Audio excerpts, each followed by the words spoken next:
approximately 50% of each cohort is leaving school or reaches school leaving age, probably more accurately put,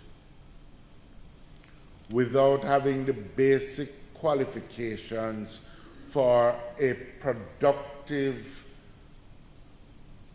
life in the 21st century economic environment.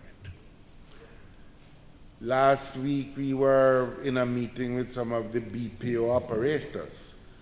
They say, or one of them, that on average they interview 20 persons for every one they employ, which, put another way, 19 of the 20 that they interview doesn't meet the basic educational qualification standard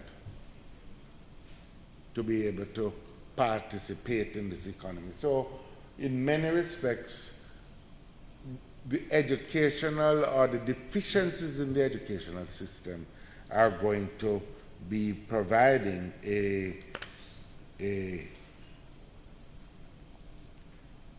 impediment to our capacity to sustain high levels of economic growth. Now, all these problems, all these deficits that I have defined as just part of the national reality have direct impact here on you in Negril. Direct impact from the point of view of crime in the parish, which while it might not affect all the properties or the tourism sector directly, thankfully, crime against tourists is still low. But as we know from our past history, we cannot sustain high crime rates in the country. Worse, you can't become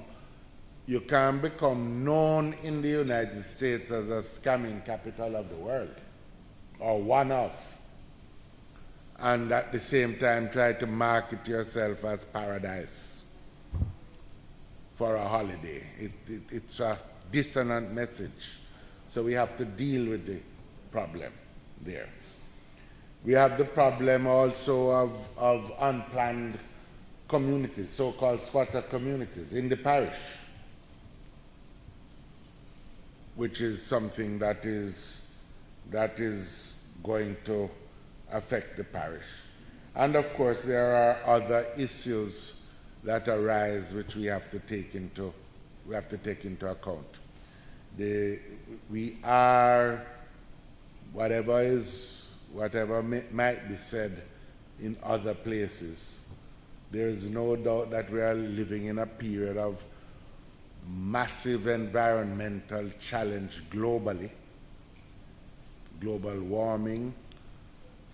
We are here in what is a fragile environmental location, and all of these issues represent new challenges that the country has to deal with. Now,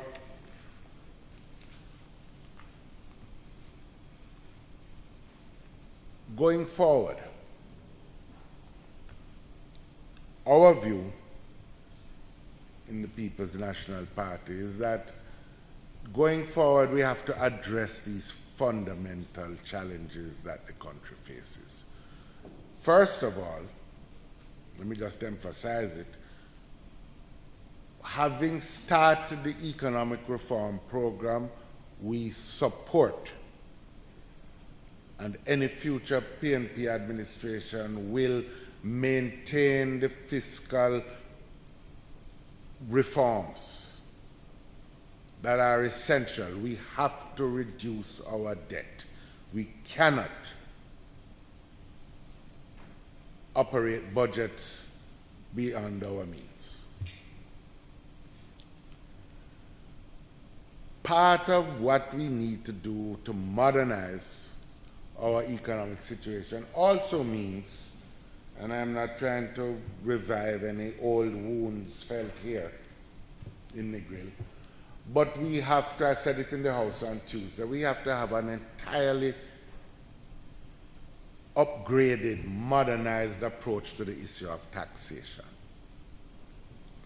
And what I mean is this, simply put,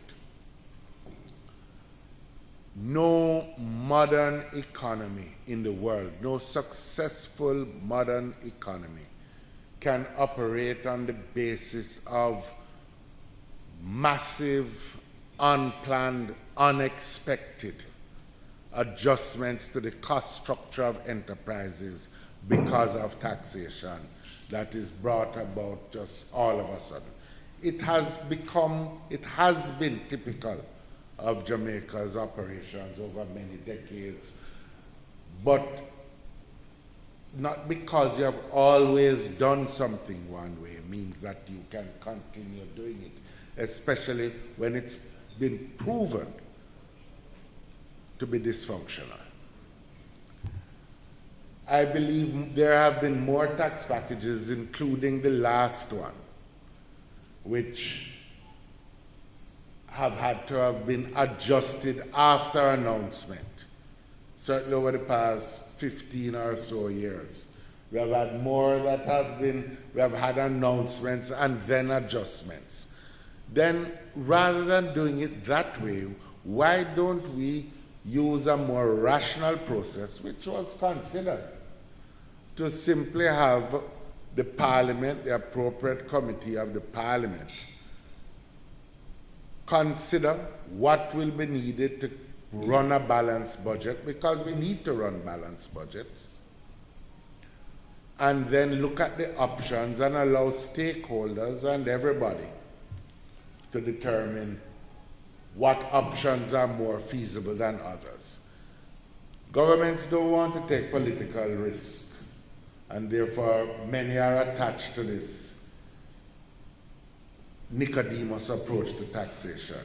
But that's part of the responsibility, and you will only get good packages, good taxation arrangements, when the stakeholders who know much more about the likely impact than any government officials have a chance to participate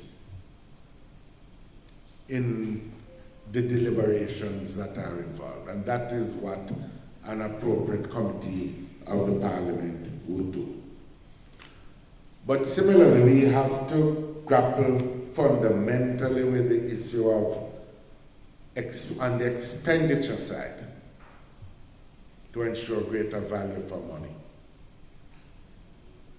We have critical issues, as I mentioned,